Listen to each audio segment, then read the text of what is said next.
I'm Dan Drake. This is Front Up on Geno TV and Channel 99. With us today is a special guest, Janina Kean, who is an expert on substance abuse. And I'd like, Janina, welcome. I'm glad to have you here. Thank you. Thank you for inviting me. It's lovely to be here. Thank you. And I would, first of all, love to hear a little bit about your background, your credentials, and how you came to Nantucket. Well, I've been in medicine. I hate dating myself, but I've been in medicine for 40 years. Mm-hmm. I started out as an emergency room nurse and then got into hospital administration. Mm-hmm. And then from there, the last 20 years of my career has been in behavioral health. And specifically, I've been the chief executive officer of a substance abuse facility in Kent, Connecticut. My training has been both in nursing, obviously, and then I trained in, regarding substance use disorder at Yale University, where I got my master's degree, and I'm a psychiatric nurse practitioner. So how did you get to come to Nantucket? Well, have you been here before? I looked actually at real estate here several years ago. I had a place in Martha's Vineyard and thought, well, you know, I like Nantucket. We'll forgive you for that. Yeah. And but I had built the organization that I ran was more of a 12-step oriented model, and what I did was I built a medical corporate model around that, and I built it, they came, and I was done. And I like challenges, I like puzzles, and I had been there for 18 years, and I thought, with my background and with what's going on in our country with substance use disorder, maybe I could take my background, my skill set, my education, and bring it either to government or a community. So Massachusetts has had a horrible problem with substance use disorder, and so it was a sort of a visceral reaction. It was like throwing confetti out. And I threw out my resume to a variety of resources in Massachusetts, and Nantucket actually grabbed it, and it was the Alliance for Substance Abuse Prevention and Holly McGowan who said, oh, please come here. And so I did, and I came and I taught a family program, which I've been doing. So how does that work? Well, what do you bring in a family where somebody has? No, not at all. What I had done. Yeah, start again. Here's an example of what. No, it doesn't work like that. At this facility that I ran, I wrote a program, a 2-day program that educates families and people with substance use disorder. The first day, it's 4 hours the first day, and what I'm talking about is barriers to treatment for addiction, the stigma of addiction, what addiction really is, the neurobiology of addictive disorder, and what is evidence-based treatment. And then on Sunday, I talk about developmental issues and how families actually are interfacing with people with substance use disorder and perpetuating the problem rather than putting it into remission. And how the whole enabling, yes, in layman's terms, enabling, how we're keeping the system sick, and that how families actually get so ill themselves by being in that kind of situation. So we've been doing that. This is the third month I've done that. We're going to continue to do that every month as preventative measure for the island, to bring people, to have our islanders come and start learning about the disease and learn what to do about the disease. Is there a distinction between the disorder and just abuse? Can there be a distinction? Very much so. Addiction is a brain disorder. And when you look at someone who suffers from addiction, you are looking at someone who is using substance and continues to use substance and pursue substance despite the consequences. Whereas other people who may abuse substance may use that as a form of medicating their psychosocial problems, may use that maybe to medicate co-occurring disorder, psychiatric disorder, but if because it's cool. Or because it's cool, but if they begin to suffer consequences, will either slow that down or stop that. People with addiction, no matter what the consequences are, and that's because it's a brain disorder, cannot stop the behavior. And that's the difference. It's a significant difference. In terms of what happens on Nantucket, with a bunch of young people, probably ranging from mid-teens to late or late 20s, early 30s even, gather, fuel each other with alcohol. What I'm trying to get at is what should they be thinking about before they start doing this? If they're, assuming they don't have the disorder and they're not predisposed towards it, What should they be thinking about? What lessons should they be having in the back of their mind when they go to this beach party? Other than the fact that if they're underage and have it, or it's supplied to them, they could get arrested. It's unfortunate that we can't supply in our communities other ways for young people to engage in having a good time.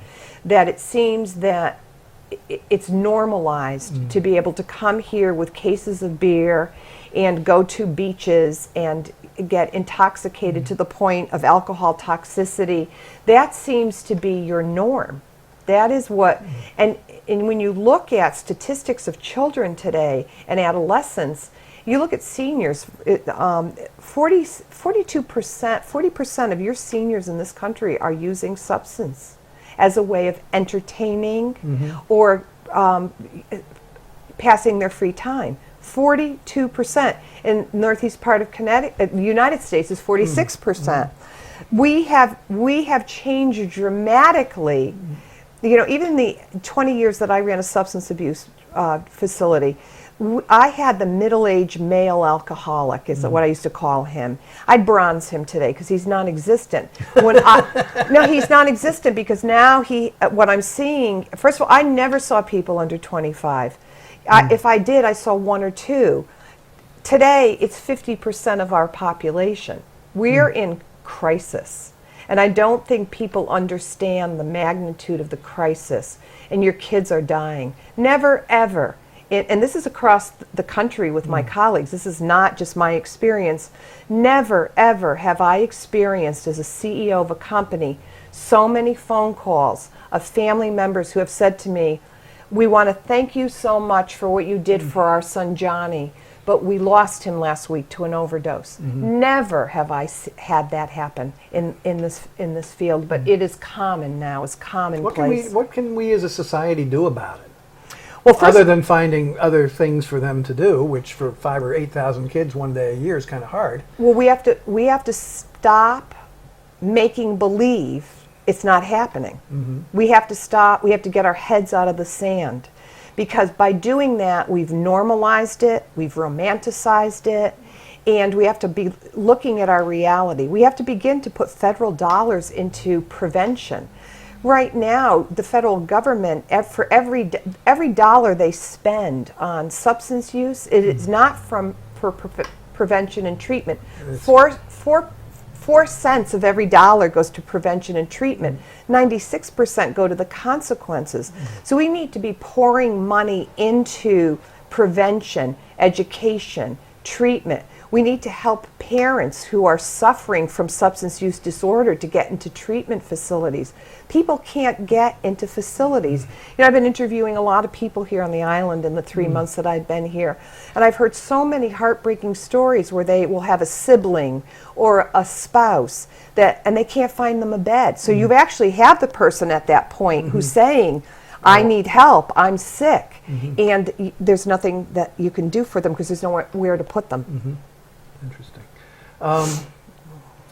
Why do you think this has happened? Why do you think this shift has occurred? I'm not asking for a medical theory. I'm just asking for your personal I think view. a couple of reasons. I think, first of all, there's such stigma around addiction, and we have, for years and years and years, saw it as a moral weakness. We've not seen it for what it really is. It's a brain disease. It's an illness. It's an illness of the organ of the brain. Just like heart disease is an illness of the heart, or diabetes is an illness of the pancreas. So we've had a lot of stigma around it. And so people with it stayed in the closet. People with it did not come forward.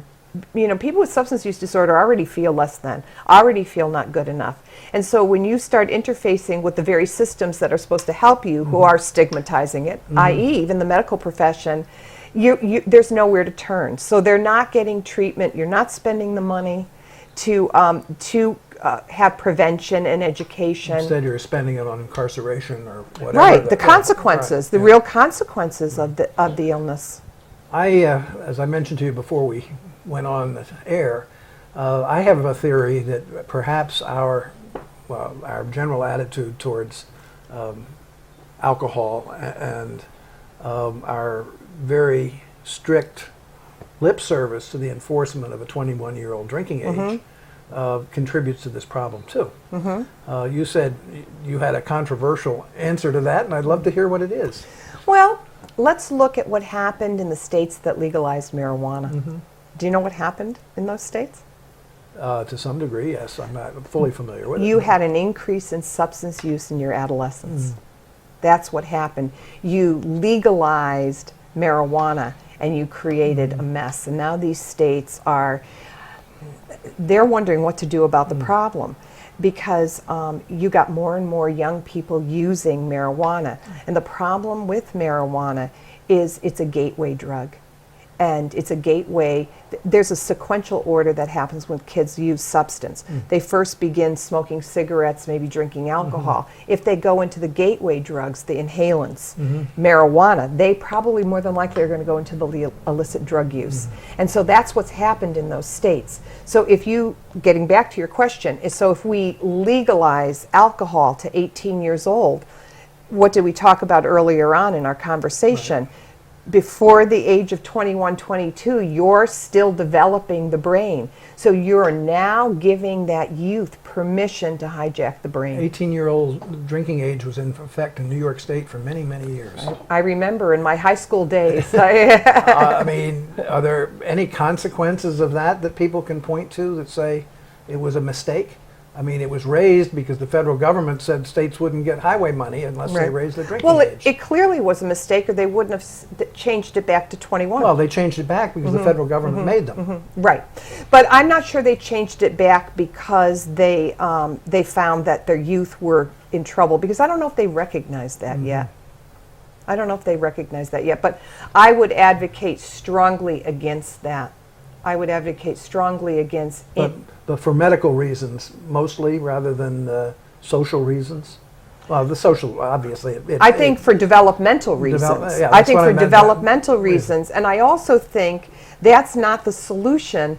The solution to this problem isn't to make it easier to get to substance, because that's basically what you're saying.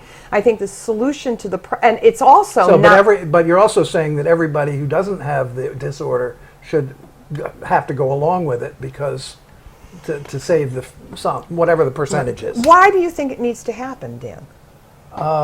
I think that, first of all, we ask people to vote, we ask people to fight, but we won't let them have alcohol.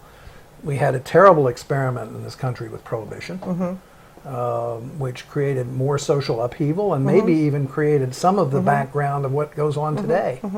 And I look at Europe, and again, neither of us know what the statistics over there really are, but it's certainly a long time practice for parents to provide guidance to their kids, which doesn't happen here, and to, so I just wonder. Well, I'm not a sociologist, and I don't study other countries, so I can't speak to that, so I don't know about other countries, but my professional educated guess would be it's not going to help your problem. It's going to do the same thing that marijuana did in those states that legalized the problem. And that's not the direction to go in here. The direction to go in is to build more facilities to help people who are really ill with this disease. The direction to go here is to talk about the magnitude of the problem, to stop normalizing this problem, to stop romanticizing this problem, and to also understand it enough that you start eliminating the stigma and the barriers for people to get help.